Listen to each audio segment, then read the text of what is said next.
Muy buenos días, hermanos. Es un gran gusto verles, saludarles. Como ustedes ya notan, ya tengo un gran recorrido. Es muy notorio, ¿verdad?, que tengo un gran recorrido en la vida, y la bendición y la gracia y la misericordia y bondad de Dios de seguir sirviéndole. Empecé joven y guapo y ya estoy viejo y canado y arrugado, pero sigo con el mismo entusiasmo y el mismo ánimo de seguir sirviendo al Señor. Y agradezco a Dios que me haya convencido, llamado y salido al camino para que yo viniera al Señor en ese tiempo de juventud. Y hasta la fecha, pues, qué bueno ha sido Dios conmigo y con mi familia, de mantenerme en sus caminos, en su verdad. Y como ya lo dijo Carlitos, me he dedicado en los últimos 15 años a enseñar la palabra, más que todo en el área rural, aunque trabajé un poco de tiempo aquí en la capital. Luego nos fuimos siguiendo de regreso para Quetzaltenango, y nuestra área de trabajo sigue siendo Quetzaltenango y Huehuetenango. Por eso es que decía Carlitos que trabajo en una congregación en Huehuetenango y vivo en Quetzaltenango, porque en ambos lugares trabajamos con este ministerio de enseñanza que Dios nos ha permitido iniciar desde hace muchos años, y lo continuamos haciendo. Estamos empezando un nuevo proyecto de iglesia también, y en ese proyecto de iglesia pues estamos queriendo establecer bases para que la iglesia sea algo diferente a lo que hemos visto en el pasado. Hemos tomado precisamente las enseñanzas de Carlos, los principios, por ejemplo, estamos enseñándolos así más a profundidad o más constantes para que la iglesia realmente tenga ese fundamento. Y pues eso, estamos viendo buenos resultados, porque estamos viendo en las personas primero un anhelo y un deseo de conocer más a Dios, de entender la verdad de Dios, los principios para poderlos aplicar a su vida. Y bueno, han venido dos fuentes a mi vida de conocimiento de la palabra. Uno han sido maestros como hermano Carlos Velázquez, y otro ha sido otros maestros que inclusive ya se murieron, pero que dejaron su legado a través de libros. Y pues creo que la pandemia fue una bendición para mí, porque yo siempre, pues obviamente uno como cristiano siempre lee, siempre estudia, pero la pandemia marcó algo diferente en mi vida. Me hizo leer el triple de lo que yo leía, porque como no había mucho que hacer, no dejaban salir a uno, no podía uno visitar, y los hermanos que les decía reunámonos, y no se reunían. Entonces me dediqué a leer y a estudiar mucho más, y pues y eso pues me ayudó muchísimo en mi entendimiento de la palabra y otros temas que yo no había manejado antes. En esta mañana entonces yo quisiera que viéramos una historia, porque las historias son muy interesantes, muy bonitas, y son ilustrativas y tienen lecciones que son permanentes para nuestra vida. En Segunda de Crónicas, capítulo 33, en el 34 vamos a empezar, capítulo 34 de Segunda de Crónicas. Vamos a hacer alguna reseña histórica de este rey llamado Josías, que pienso que usted ya leyó en alguna oportunidad la historia de Josías. Para mí la vida de Josías es una vida ejemplar. Entre todos los reyes que hubieron en Israel, solo voy a hacer una pausa. ¿Cómo estamos con el tiempo aquí? No hay tiempo, dice. Pero yo sí tengo tiempo, entonces yo me pongo tiempo porque... Muy bien, estamos a las 10:30. Muy bien. Les decía entonces que para mí Josías es un personaje ejemplar. Dentro de los muchos reyes de Israel y los reyes de Judá, para mí Josías destaca, ¿verdad? Realmente la expresión que usa la palabra de Dios, por ejemplo, dice en el versículo 2 que Josías hizo lo recto ante los ojos de Jehová, sin apartarse a la derecha ni a la izquierda. Es una expresión que solamente se usa con Josías. Eso es curioso, porque hubieron cerca de 12, 15 reyes en Judá, y de todos ellos esta frase se aplica solo a Josías. Y eso llama la atención, porque hubieron buenos reyes en el reino de Judá, en el reino del sur. Estuvieron, por ejemplo, Ezequías, ¿verdad? Tuvieron Josafat, Asa, buenos reyes en ese sector de Israel. Pero Josías destaca especialmente que empieza desde muy temprano una vida de consagración y de búsqueda a Dios. Y eso es sumamente importante porque a veces hay personas que llegan ya en avanzada edad al Señor y pues siempre no es malo llegar en cualquier tiempo, lo importante es llegar a Jesús y vivir para Él. Pero especialmente cuando alguien llega desde jovencito, eso es mucho mejor, ¿verdad? Para los jóvenes que están aquí o señoritas, es mucho mejor llegar uno temprano en la edad porque creo que Dios puede trabajar mejor en uno, porque cuando uno mientras más viejo está, más mañoso se pone, más mañas tiene, ¿verdad? Y entonces quiera que no, cuesta un poco más trabajar con un adulto, ¿verdad? Pero con un joven, con una señorita es mucho mejor porque está más moldeable, hay carencia de mucho conocimiento de muchas cosas y todo eso es aprovechado por el Señor para moldear y trabajar en la vida de uno. Lo mismo ocurrió entonces con Josías. Josías dice que a los 8 años de su reinado, eso está en el versículo 3, siempre del capítulo 34 de Segunda de Crónicas, a los 8 años de su reinado, siendo aún muchacho, comenzó a buscar al Dios de David, su padre. O sea que entre la edad, digamos, de entre los 14 a los 20 años de edad, Josías empezó a tener una búsqueda de Dios y empezó a notar la diferencia que había entre el paganismo que tenían las naciones circunvecinas y también lo que tenía Israel como nación en ese momento. Y se empezó a dar cuenta que había una mezcla de religión que ya Israel había adoptado.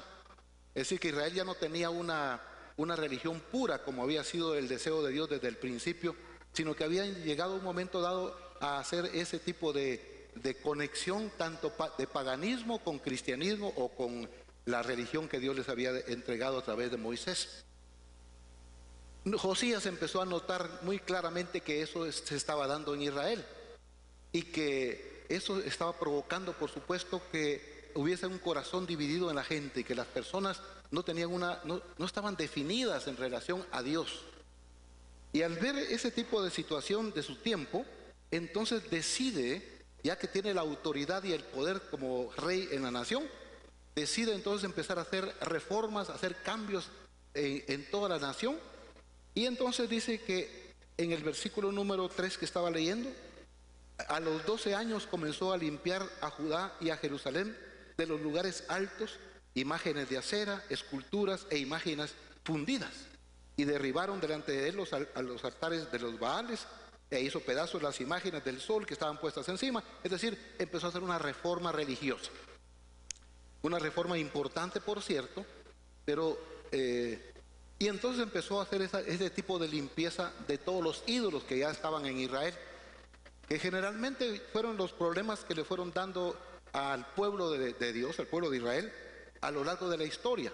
Desde el principio, cuando salen de Egipto y entran al desierto, los problemas, o quizá el problema más agudo que se fue dando en Israel fue siempre el problema de la idolatría. Y ese tipo de problemas, la idolatría, se tradujo, por ejemplo, al nomás salir de Egipto haciendo un becerro de oro, y después en el caminar volvieron a tener otros dioses durante el desierto. Es decir, fue un problema recurrente en el pueblo de Dios. Y por eso me llama la atención, porque ese elemento repetitivo en Israel es el mismo elemento que sigue afectando al pueblo de Dios hasta el día de hoy. Es decir, que generalmente no nos damos cuenta, porque es algo muy sutil, que vamos cayendo en la idolatría, en el sentido de que si aclaramos el concepto de idolatría, que sería tener algo que es más importante que Dios. En ese sentido, los afanes de este siglo, aquí en la capital especialmente, aunque ahora todos los departamentos están saturados de mucho movimiento como parecido a este, pero creo que aquí siempre es doble la situación del trajín que lleva el guatemalteco. Y eso nos hace caer poco a poco en que hay otras cosas en nuestra vida, por las necesidades mismas que tenemos y que se agudizan en la medida que la situación económica de un país pues aumenta. Esas muchos de los afanes de la vida van ocupando un lugar, el lugar de Dios. Vamos teniendo menos tiempo para asistir a una reunión. Hay personas que ya trabajan domingo, sábado por la tarde, en la noche. Mi hijo que vive aquí en la capital, él se quedó aquí porque dijo que aquí él iba a hacer vida y aquí está haciendo la vida. Pero yo veo sus esfuerzos, sus sacrificios, su afán, porque aquí hay que trabajar con ganas. En cambio, a mi esposa, a mí nos gusta vivir en pueblitos chiquitos. No vivimos ni en Quetzaltenango, en Xela, ni en Huehuetenango cabecera. Nos vamos a vivir siempre en un lugarcito afuera de la ciudad, donde hayan árboles, pájaros y todo eso, y es más tranquilo, ¿verdad?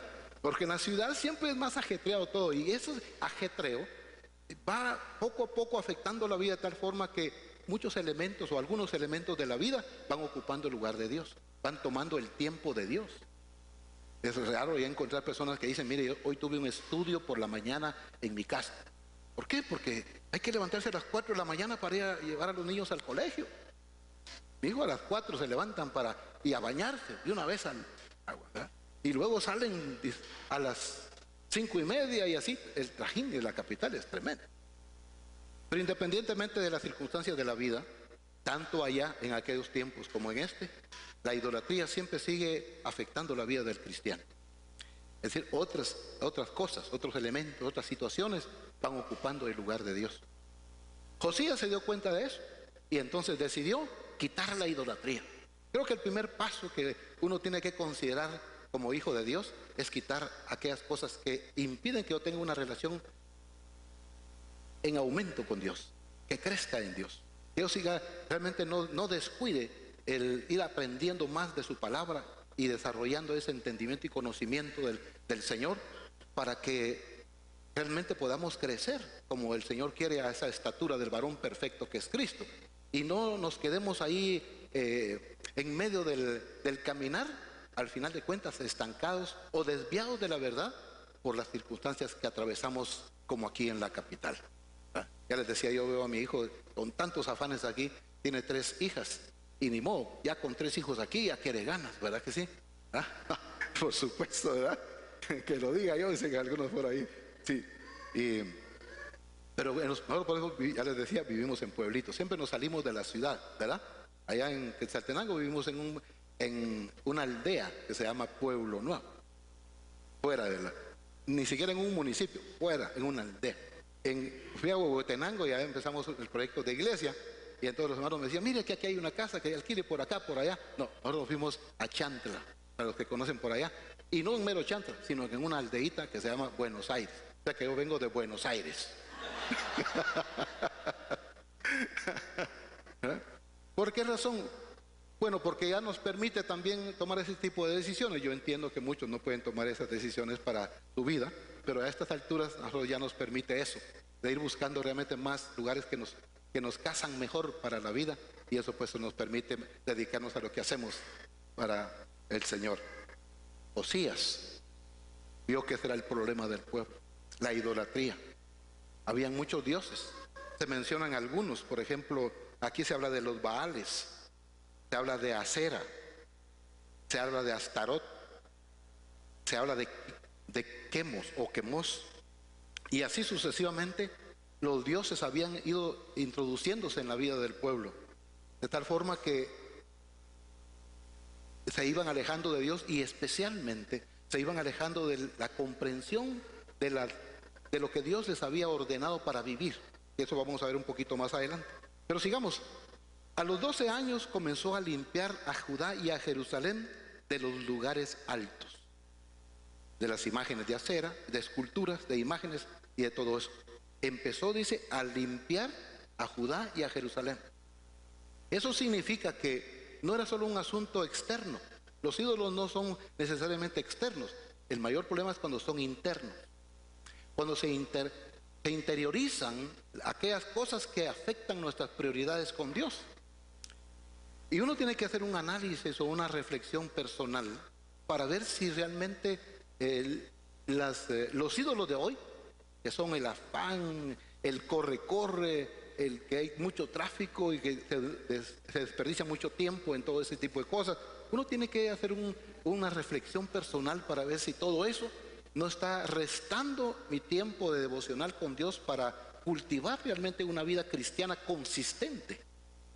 Porque el problema en nuestro país, ya viéndolo en términos generales, es esa inconsistencia que tiene el pueblo de Dios. Realmente nosotros como guatemaltecos, a nivel mundial, yo diría, y si alguien me puede corregir en eso, pues acepto eso, creo que somos el país en el mundo entero que tenemos más cristianos. ¿Alguien contradice eso? Estadísticamente así es. Eso significa que si nosotros somos mayoría en un país como Guatemala, debiéramos de incidir en las situaciones y en el ambiente del país, pero no lo hacemos. Ya sea políticamente, ya sea socialmente, y en todos los ámbitos de la vida, nosotros deberíamos de incidir más, porque si somos mayoría, pues el resultado debería de ser de que deberíamos de afectar la sociedad, afectar todas las esferas de gobierno que hay en el país, afectar nuestro entorno, pero no se ve, no se nota. Y eso es preocupante, porque eso significa que hay algo de fondo en la vida de la nación como nación cristiana, que todavía no está bien, que hay algo que está dentro de ella, que la ha desviado del propósito verdadero y real de Dios, y por lo tanto no puede incidir en el país. Porque si somos tantos, ¿por qué no provocamos cambios en la sociedad y en la nación? Algo no está bien. Y probablemente en este pasaje que vamos a ver podemos encontrar la clave. ¿No les parece? Porque siempre la Biblia tiene respuestas para todo. A los 12 años entonces comenzó a limpiar a Judá y a Jerusalén. El primer paso en la vida es aprender a limpiarse de todo aquello que estorba realmente esa comunión con Dios. Te voy a explicar más adelante. Son aquellos elementos que uno debe reconocer que están siendo un desvío del llamado que Dios nos ha hecho a cada uno de nosotros. Un examen personal. Dice en el versículo número 5, quemó además los huesos de los sacerdotes sobre sus altares y limpió a Judá y a Jerusalén. Lo mismo hizo en las ciudades de Manasés, Efraín, Simeón y hasta Neftalí, y en los lugares asolados alrededor. Eso significa que en ese tiempo, para los que ya estudiaron un poquito de historia de Israel, ya estaba dividido el reino. Aquí estaba el reino del norte de Israel y en el sur estaba Judá. Realmente Josías estaba reinando en Judá, no tenía injerencia en el reino del norte, aunque el reino del norte ya estaba siendo desaparecido por las naciones del norte, que eran Asiria, por ejemplo. Sin embargo, vemos que además de que empezó a limpiar Jerusalén y todo el área de Judá, todo el reino del sur, empezó también a incursionar en el norte. Mire, ¿cómo es eso que cuando una persona toma una determinación en Dios de hacer algo para Dios, que lo honra y lo glorifica, puede no solamente hacer la obra de limpieza en su ámbito, sino trasciende mucho más allá? Y Josías trascendió y llegó hasta el reino del norte. Por eso dice, usa esta palabrita el texto, dice, vamos a ver si lo vuelvo a encontrar, dice, lo mismo hizo en las ciudades de Manasés, Efraín, Simeón y hasta. Por eso dice, y hasta, ¿por qué? Porque trascendió, fue más allá de sus fronteras, ya esas regiones no le pertenecían, estaban bajo otro dominio, el dominio asirio, pero trascendió para ir a limpiar aquellos lugares que por cierto eran peores que la misma región de Judá, porque los primeros que cayeron en idolatría y en aberraciones religiosas fueron los de Israel, el reino del norte. Él llegó hasta allá a hacer ese tipo de limpieza. Y cuando hubo derribado los altares y las imágenes, estoy en el versículo 7, las imágenes de acera, y quebrado y desmenuzado las esculturas, y destruido todos los ídolos y por toda la tierra de Israel, volvió a Jerusalén. Bueno, ahora cambia de enfoque. Veamos lo que dice en el versículo 8. A los 18 años de su reinado, después de haber limpiado la tierra y la casa, envió a Safán, hijo de Azalía, a Maasías, gobernador de la ciudad, y a Joa, hijo de Joacás, canciller, para que reparasen la casa de Jehová su Dios. El orden me parece a mí importante, como lo presenta la palabra. Primero empezó a limpiar Judá. Por supuesto, empezó por su propia vida, porque si no, no hubiese tenido el respaldo de Dios para hacerlo. Después de quitar de su propio corazón, de su propia vida, los ídolos para que él pudiera consagrarse a Dios, empezó a trabajar en Judá, a limpiar todo Judá de la idolatría. Luego se extendió todavía al reino del norte, estos lugares que se fueron mencionados. Ahora, después de haber hecho eso, de haber limpiado la tierra de la idolatría, entonces viene ahora y dice que va a empezar a reparar la casa de Dios. Porque obviamente ahí es donde también había llegado a penetrar, a entrar la idolatría, en la misma casa de Dios. Ahí también estaba. Y eso, pues obviamente, nos llama la atención a nosotros porque a veces uno piensa que la idolatría está afuera, pero la idolatría puede estar adentro, en las prioridades que uno maneja en la vida. Pero veamos lo que sigue.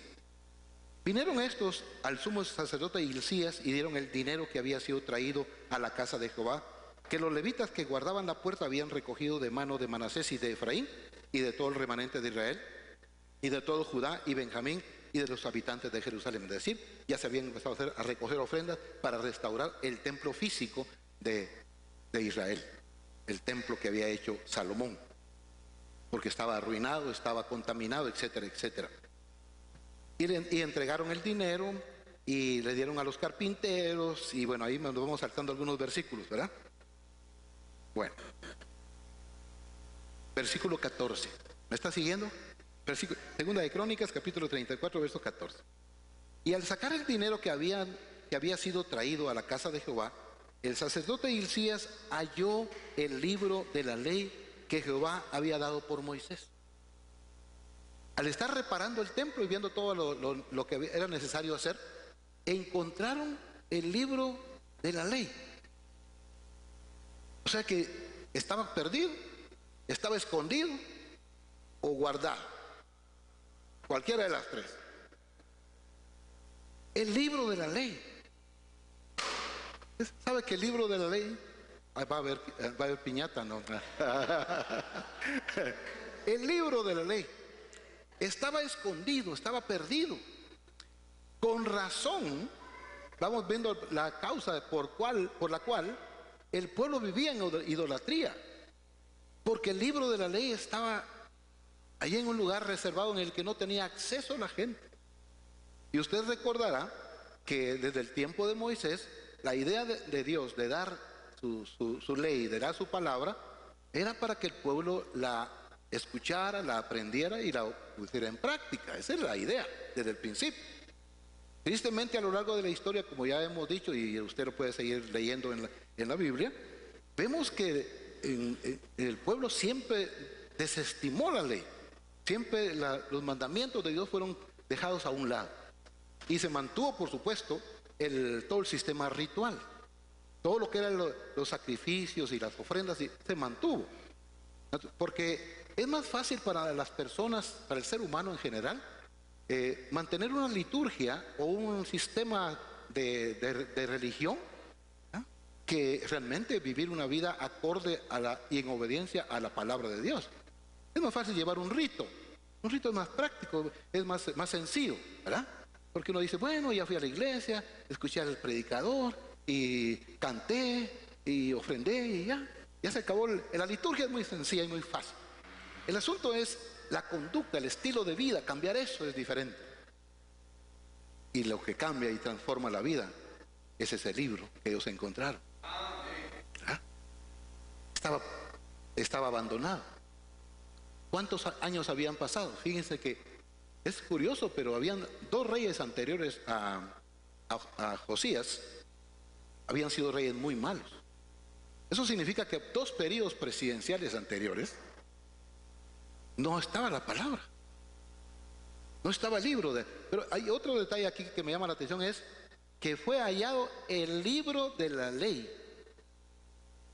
Ese énfasis del libro de la ley a mí me llama mucho la atención. Nosotros hablamos de la Biblia, nosotros hablamos de las Escrituras, hablamos, ¿qué más le llamamos a la Biblia? Bueno, usamos varios términos, pero el que usa Dios aquí en este pasaje a través de Josías y en la historia de Josías es, hallaron el libro de la ley. Creo, en mi entender y en lo que he venido viendo a lo largo de estos últimos años, desde la pandemia para acá, que la ley de Dios ha quedado relegada en la vida de la iglesia. De alguna manera, y eso lo pasé yo, por ejemplo, cuando desde el principio de mis estudios bíblicos, que mis maestros siempre me decían, mira, es que la ley ya pasó. Estamos en la época y en la era de la gracia. Y eso me enseñaron y eso recibí yo. Yo nunca me ocupé de la ley por muchos años, hermano. Quizá unos 20 años, como ya saben que tengo un largo recorrido, 20 quizás años de mi vida cristiana y ministerial. Yo nunca creí en la ley. Siempre pensé que la ley era algo que había quedado obsoleto, que había caducado, que había llegado a su fin y que entonces ahora lo que nos correspondía era vivir una vida de gracia, de bondad y misericordia con Dios, y que la ley ya no tenía ninguna importancia para mi propia vida. Y así lo enseñé. Pero ahora cuando uno vuelve a leer ya con otros ojos, el Espíritu Santo le va iluminando, veo ahora con más claridad la importancia de la ley. He venido haciendo un estudio. Nosotros llevamos una lectura bíblica con los hermanos de la iglesia y también se los proponemos a los estudiantes en los grupos que tenemos de teología, de leer la Biblia con una guía que tenemos, que por cierto encontré en una iglesia Verbo hace muchísimos años. Y como decía, ahí tome uno, me llevé uno y los sigo reproduciendo desde entonces. Eso hace como unos, 30 años, más o menos, ¿verdad? Me llamó la atención porque esa guía de lectura es para que uno pueda leer la Biblia en un año, pero en el que la hizo, no sé quién la haría, porque no decía ahí, trataron de poner los libros en orden cronológico. Como usted sabe, en nuestras Biblias no están los libros puestos en orden cronológico. ¿En qué orden están los libros de nuestra Biblia allí? ¿En qué orden están? ¿Alguien sabe? Porque no están en orden cronológico. No lo están. Ni el Nuevo Testamento está en orden cronológico. Bueno, están en orden temático. Está por temas. Por eso es que usted encuentra que primero está los libros de Moisés, ¿verdad? El Pentateuco, después los libros históricos, después están los libros poéticos, ¿verdad? ¿Por qué están los poéticos en medio de los históricos? Y después siguen los profetas mayores y después los profetas menores, ¿verdad? No fueron puestos por estatura. No sé, no moví esto, ¿verdad? No lo moví, está bien. Entonces, la Biblia no está en orden cronológico. Cuando uno lee la Biblia así como están los libros, pierde la comprensión de cómo realmente son los pensamientos que se van desarrollando. Porque los profetas están agrupados en un lado, pero ellos no profetizaron aisladamente, ellos profetizaron en la época de la historia de Israel. Y esta guía ubica aproximadamente, por supuesto, cada profeta en todo el aspecto histórico de Israel. Eso le permite a uno leer los libros de los profetas en el contexto histórico en el que se escribieron. Y eso ayuda de una forma tremenda a nuestra comprensión, porque Dios nos diseñó de esa manera, nuestro razonamiento así funciona. Razonablemente nosotros le llevamos todas las cosas en un orden de eventos. Si nos piden que contemos nuestra historia, nos decimos, bueno, yo diría que el día de ayer, no empieza uno ayer, uno empieza desde el principio de su vida, desde que tiene conciencia y va en un orden cronológico. Pues la Biblia, como no está en orden cronológico, cuando uno la lee así como está, pierde una gran riqueza de comprensión para leerla. Con esta guía que les estoy mencionando, las personas van a leer, bueno, el que la hizo puso los libros en orden cronológico. Por ejemplo, en Génesis, en Génesis se introduce Job. A partir del capítulo 11, por ejemplo, del libro de Génesis, se introduce Job. ¿Por qué Job tiene que estar ahí después del capítulo 11 de Génesis? Porque Job fue uno de los patriarcas. Y la era de los patriarcas está del 11 para atrás. Estoy explicando. De tal forma que al ir leyendo uno de esa manera, comprende mejor la palabra de Dios. Y va entendiendo esas ideas tan claras. Ahora, ¿por qué estoy diciendo esto? Porque cuando empecé a tomar, por ejemplo, todos los mandamientos de Dios a partir de Éxodo, de los que Dios le dio en el monte Sinaí, decidí ubicar los 10 mandamientos y bajo de ellos todos los demás mandamientos que se relacionan con cada uno de ellos. Todos los mandamientos que se relacionan con el primero. ¿Cuál es el primer mandamiento de los 10?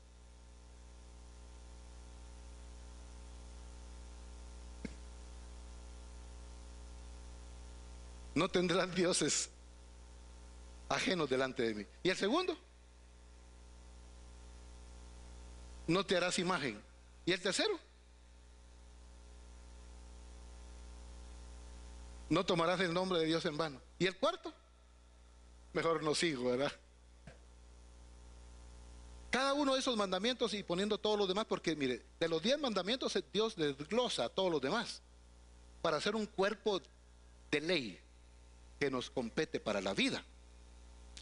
Empecé a hacer ese trabajo y me sorprendí cuando llegué al tema de la ley de Dios, la cantidad de versículos que hay que hablan de la ley de Dios.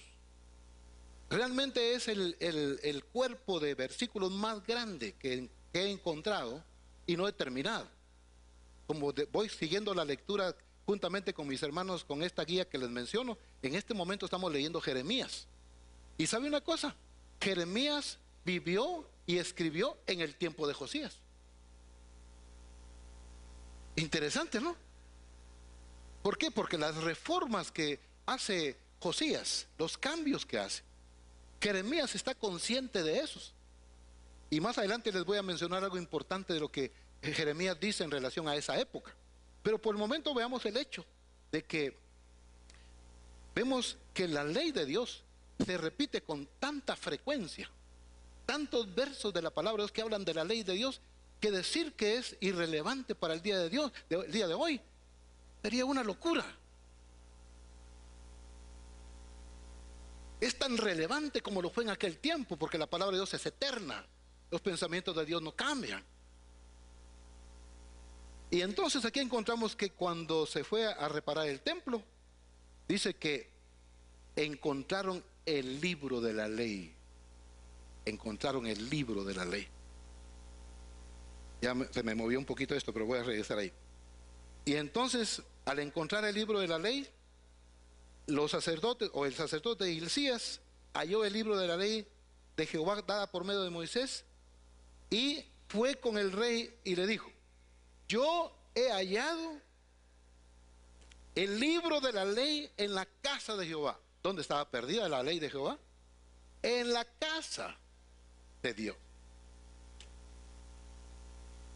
La ley de Dios donde se pierde o donde está perdida es en la casa en la iglesia. La iglesia no sabe ley. Les hice una pequeña prueba y no se sabían los primeros 3. Y son 10. A veces ni los 10 se sabe uno. 10. ¿Y cuántos serán? Bueno, según los rabinos judíos, ellos contaron todos los mandamientos de la ley. Encontraron 613. Claro, ahí están incluidos todo lo que tiene que ver con los ritos, ¿eh? El sistema sacrificial. Pero realmente hay 2 cuerpos de leyes que tiene Dios en su palabra. Uno, el más importante, es la ley ética moral, donde están los 10 mandamientos. Y el otro son todos los cúlticos, todos los que tienen que ver con los rituales. Pero ambos tienen su razón de ser. No es que uno se descarte al otro. Pero en el caso de la ley moral, hermanos, yo hice un pequeño, diríamos un pequeño ejercicio de descartar o hacer a un lado, o separar, sería la mejor palabra, separar todos los éticos morales, todos los mandamientos éticos morales de todos los rituales. Y quedan en los éticos morales como 250. ¿Qué significa eso de éticos morales? Son los que tienen que ver con la conducta. Son los que realmente valen para la vida. Porque todos los rituales, todos los cúlticos, todos esos, algunos teólogos le llaman el evangelio en figuras. Todos los rituales, porque apuntan a Cristo. Es el evangelio en figuras. Tuvieron su razón de ser.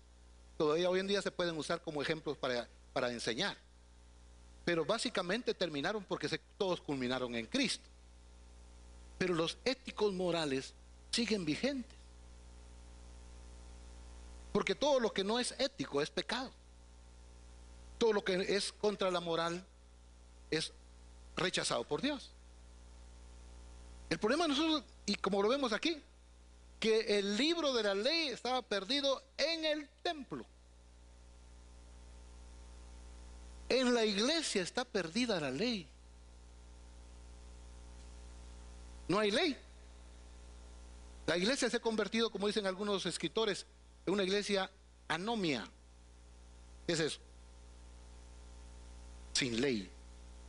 ¿Verdad? Es sin ley. Vive sin ley.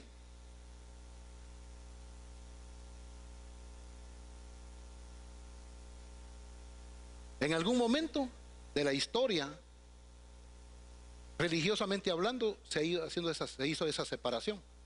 Me parece a mí, en lo que he leído al respecto, que desde el tiempo de Martín Lutero ocurrió ese error.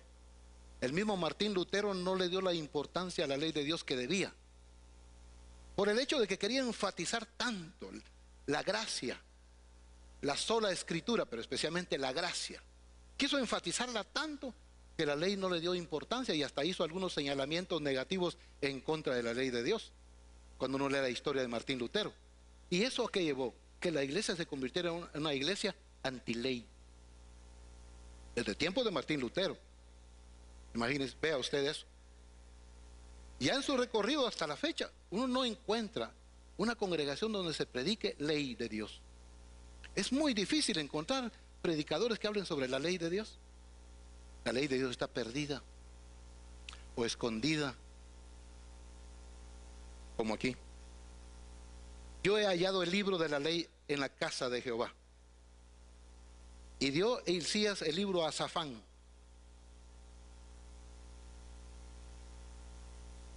Lo llevó al rey y le contó el asunto, diciendo, fue en el versículo 16: tus siervos han cumplido todo lo que les fue encomendado. Han reunido el dinero que se halló en la casa de Jehová y lo han entregado en mano de los encargados y en mano de los que hacen la obra. Además de esto, declaró el escriba Safán al rey, diciendo, el sacerdote Hilcías me dio un libro. Y leyó Safán el libro delante del rey. Luego que el rey oyó las palabras de la ley, rasgó sus vestidos. Y mandó a Hilcías, a Hicam, hijo de Safán, y a Abdón, hijo de Manasés, Abdón, hijo de Micaía, y a Safán, escriba, y a Asaías, siervo del rey, diciendo, andad y consultad a Jehová por mí.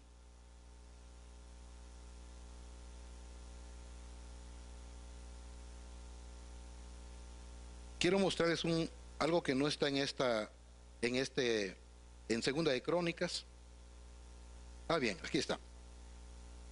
Me voy a saltar hasta el versículo 26 para que veamos la reacción que describe la palabra de Dios de Josías, porque no está dicho en lo que leí, pero me salto hasta el versículo número 27 para ver esa reacción que tuvo Josías al escuchar la lectura de la ley.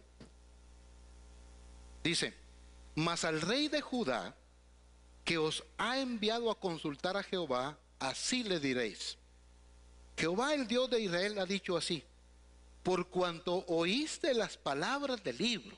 Bueno, el primer paso que vemos en la vida de Josías, escuchó la ley. Primer paso. Así le van a ir a decir a Josías, por cuanto oíste las palabras del libro de la ley. Tenemos que aprender a oír más ley, me parece a mí. Y me respalda lo que dice la palabra de Dios, que hay que vivir más ley. Sin ley, el pueblo se desenfrena.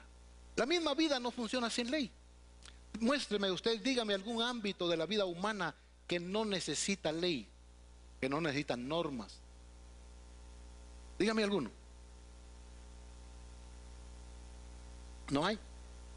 Uno va con los hijos a la escuela, o los niños van a la escuela, inmediatamente ¿qué es lo que encuentran en la puerta de la escuela? Ley, normas. Va uno a un trabajo, a pedir un trabajo y le dicen, sí, usted califica. ¿Qué es lo primero que le van a mostrar a uno al nomás entrar al trabajo? Ley, normas, reglas. No se puede vivir sin leyes, sin normas, sin reglas. Bueno, sí se puede porque Guatemala vive sin leyes, que no se aplican. Pero es un caos. Huehuetenango, yo le llamo a Huehuetenango la ciudad de las motos. Miles de motos. Usted, si quiere ver motos en cantidad, vaya a Huehuetenango, cabecera. Cientos de motos. Todo mundo sin casco. 3 o 4, depende de cuánto sea la capacidad de la moto, que van montados en ella. Y accidentes a diario. Ni por los accidentes la gente aprende. A veces ni por el pellejo aprende uno, ¿verdad? Es terrible. Porque uno debiera de aprender aunque sea por el pellejo, ¿verdad? Le duele, hay que aprender, porque algunos ni por eso.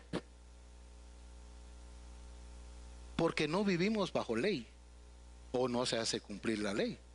Pero eso no es bueno. Porque Dios es un Dios de ley, es un Dios de orden. Desde que creó a Adán y a Eva les dio leyes ahí, empezando.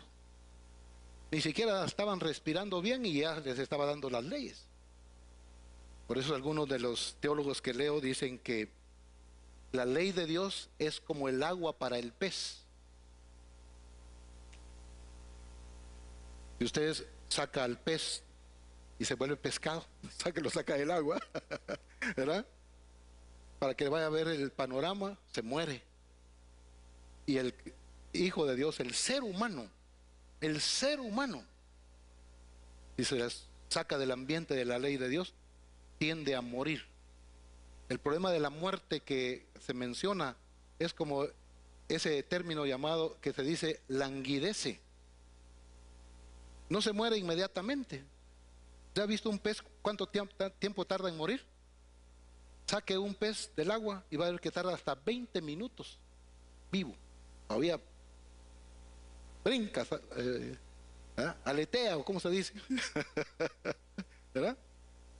Hasta que finalmente, poco a poco, se va muriendo. Eso es lo que ocurre con la vida humana.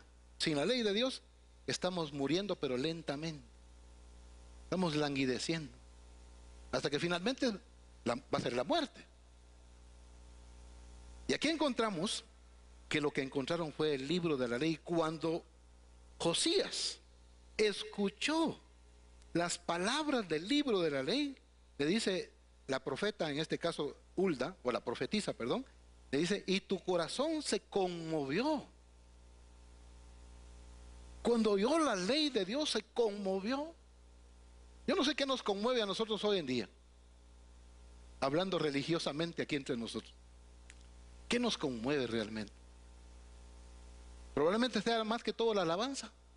Cuando hay alabanza y adoración, uno mira personas y hasta uno mismo puede llorar, se conmueve. Pero cuando le hablan de ley, ¿se conmueve? No, por el contrario, le molesta. Las leyes generalmente eso causan. Ya notó usted, al niño le molestan las leyes, al joven también, y a nosotros, por supuesto. Pero aquí encontramos a Josías, que cuando escucha el libro de la ley, tu corazón se conmovió y te humillaste delante de Dios al oír sus palabras de ley sobre este lugar y sobre sus moradores, y te humillaste delante de mí y rasgaste tus vestidos y lloraste en mi presencia. Mire por eso le digo que este personaje para mí es ejemplar. Al oír la ley de Dios, mire todas las expresiones que tiene ante Dios al escuchar la ley. Llora, se humilla, se rompe la ropa. ¿Qué cosa?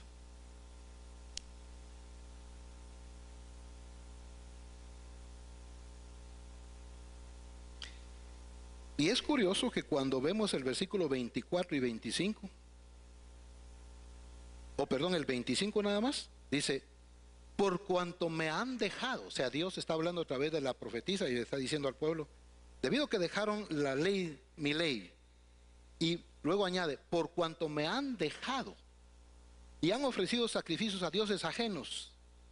Es decir, dejar a Dios es dejar su ley. A veces uno no asocia esto. Dice, hay un hermanito que ya no viene, ya se alejó del Señor. Es que alejarse de la reunión no necesariamente significa alejarse de Dios. Alejarse de la ley de Dios sí es alejarse de Dios. Yo sé que ustedes no dicen amén, ¿verdad? Pero valía la pena ir a decirnos sí, amén, ¿verdad? Eso es alejarse de Dios realmente. Alejarme de la ley de Dios es alejarme de Dios. Porque la ley de Dios refleja su carácter. El carácter de Dios está ejemplificado, está traducido, está hecho visible en la ley. Es el carácter de Dios. Cuando cantamos santo, santo, es porque Él cumple su ley. Porque ¿qué es pecado? En su definición más simple, ¿qué es pecado? Transgresión de la ley. ¿Habremos pecado esta semana? Pues si ni sabemos la ley, seguramente que de plano que sí.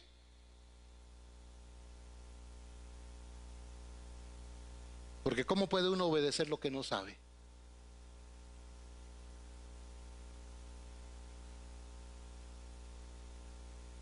Me han dejado, habían dejado la ley. Voy en la recta final. Mas al rey de Judá, verso 26. Segunda de Crónicas 34, 26. Mas al rey de Judá que os ha enviado a consultar a Jehová, así le diréis: Jehová el Dios de Israel ha dicho así: por cuanto oíste las palabras del libro, ya lo leí una vez, lo vuelvo a leer, y tu corazón se conmovió, y te humillaste delante de Dios al oír sus palabras sobre este lugar y sobre sus moradores, y te humillaste delante de mí, y rasgaste tus vestidos y lloraste en mi presencia, yo también te he oído, dice Jehová. Ahora, aquí hay una pequeña frase importante de señalar. Dice: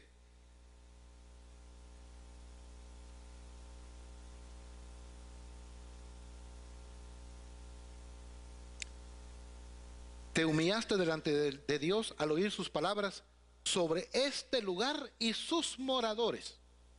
La ley tiene una de sus características, es que es punitiva. Es decir, se dicta una ley y a la par se pone la pena por desobedecer la ley. Es punitiva. Si se desobedece una ley, hay una pena que hay que pagar por desobedecerla. Y eso es lo que está aquí diciendo el Señor. No solamente que oíste la ley, pero a la par de la ley oíste las consecuencias que estaban a punto de caer sobre Judá. Y habían caído sobre Israel. Ahora van a caer sobre Judá por la desobediencia a mi ley. Ya estaba la espada lista, como la del ángel aquel con la espada desenvainada, ¿verdad? Sobre Judá. Y cuando él oía eso, no solo el asunto de la ley, pero también lo que venía por la desobediencia a la ley. Porque la desobediencia a la ley trae consecuencias. No es simplemente, la desobedecí, perdón Señor. No. Israel fue castigado muchas veces. Ahí sí puedo decirlo, muchas veces. Desde el principio hasta el final de su existencia como nación, Israel fue castigado muchas veces por la desobediencia a la ley. Ahora, ¿eso será que ya cambió? No, es que eso fue con Israel. Ahora nosotros ya no somos Israel, aunque algunos dicen que somos el Israel de Dios.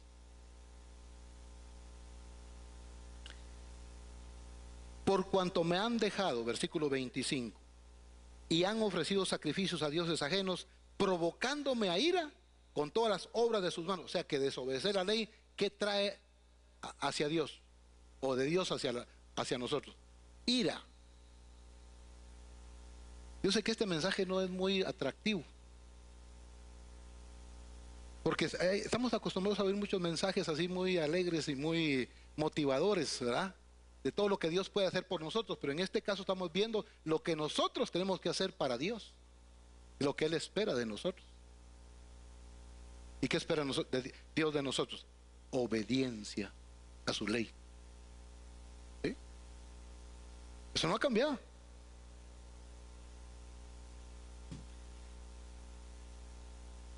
Provocándome a ira con todas las obras de sus manos. Por tanto, se derramará mi ira sobre este lugar y no se apagará. Naturalmente que Josías logró detener por un tiempo todo esto que Dios estaba diciendo. Lo detuvo. ¿Por qué? Porque, por eso les digo que Josías es tan especial. Porque detuvo no por intercesión, no por clamor, no por ayuno. Lo detuvo porque volvió al libro de la ley para vivir en obediencia, empezando él como rey. Y después, prácticamente, si uno lee los dos narraciones que se encuentran en Segunda Reyes y en Crónicas, realmente obligó al pueblo a obedecer la ley. No fue algo voluntario, los obligó. Claro está que cuando algo se le hace a una persona obligatorio, lo hace mientras alguien lo está viendo, mientras las circunstancias se dan. Cuando ya esas circunstancias cambian, entonces la persona regresa a su antiguo estilo de vida, cuando es obligatorio, cuando no es de corazón. Josías sí fue de corazón, un volver a la ley de Dios, al libro de la ley. El pueblo no, pues solo obligado. Aquí es donde es algo que me gusta al estar aquí en este momento. Yo veo a Carlos Velázquez como un Josías, temeroso de Dios, amante de la palabra, celoso por la palabra. Pero ustedes siguen la enseñanza de Josías por obligación o por conveniencia o por qué.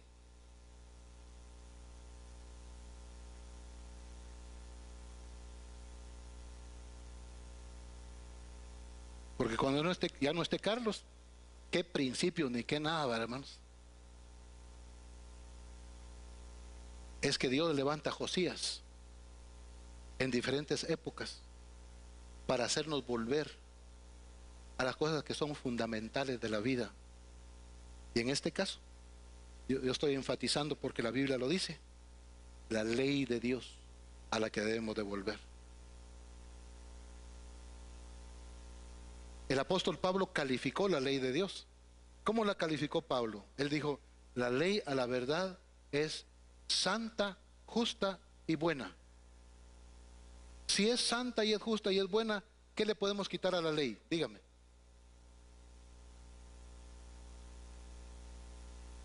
¿Se puede quitar lo santo? No. Lo justo tampoco. Y lo bueno, menos. La ley es santa, justa y buena. Si es tan santa, tan justa y tan buena, ¿por qué usted no la sabe? ¿Por qué usted no la estudia? No me diga nada, solo piense. Tenemos que retomar algún aspecto de nuestra vida, hay que enderezarlo. ¿No le parece? ¿Sí? Concluyamos.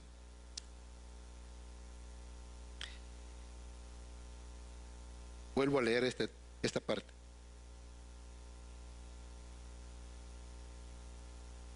Bueno, versículo 29.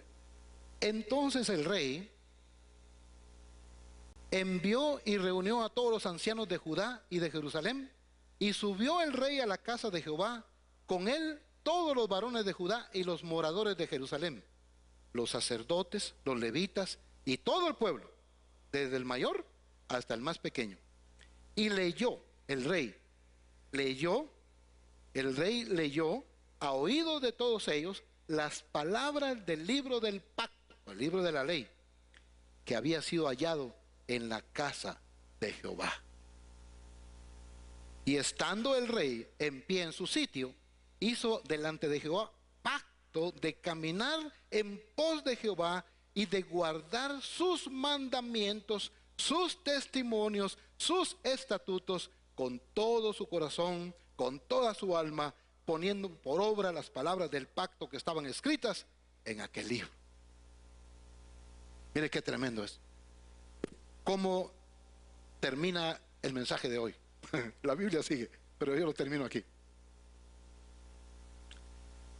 El rey mismo leyó la ley al pueblo, a todos. Es precioso cuando eso ocurre, hermano.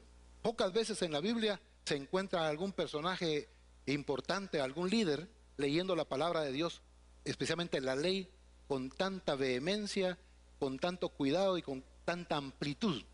El otro caso que se menciona es el de Esdras y Nehemías, que dice que leyeron la ley de Dios desde la mañana, desde el alba, hasta el mediodía. Una lectura bíblica de mediodía de la ley de Dios. Hoy nosotros leemos la Biblia por pedacitos, ¿verdad? Por puchitos, decimos por allá. No le damos el suficiente tiempo para leer, ¿verdad? Yo les reclamo a muchos pastores de la región que allá se practica mucho el ayuno, la oración, la vigilia, por ejemplo, ¿verdad? Hacen vigilia desde las 6 de la tarde o 7 de la noche hasta amanecer. Hacen ayunos de 3 días, ayunos de un día, desde la mañana hasta las 5 de la tarde. Les digo, ¿cuándo hacen ustedes una mañana, un día completo de lectura de la Biblia, desde las 7 de la mañana hasta las 5 de la tarde? O una vigilia de leer la Biblia desde las 7 de la noche hasta las 5 de la mañana. O un tiempo de oración de 4 horas de solo leer la Biblia en lugar de orar. Me parece que la iglesia está desbalanceada, les digo yo allá. A ustedes no los conozco, no sé cómo lo hacen. Hay un desbalance en nuestra vida, ¿no? En relación a la ley de Dios, no tiene la importancia que dice Dios que debe tener. Y estando el rey en pie en su sitio, hizo delante de Jehová pacto de caminar en pos de Jehová, de guardar sus mandamientos, sus testimonios, sus estatutos, con todo su corazón y con toda su alma. ¿Qué les parece si hacemos una oración así nosotros esta mañana?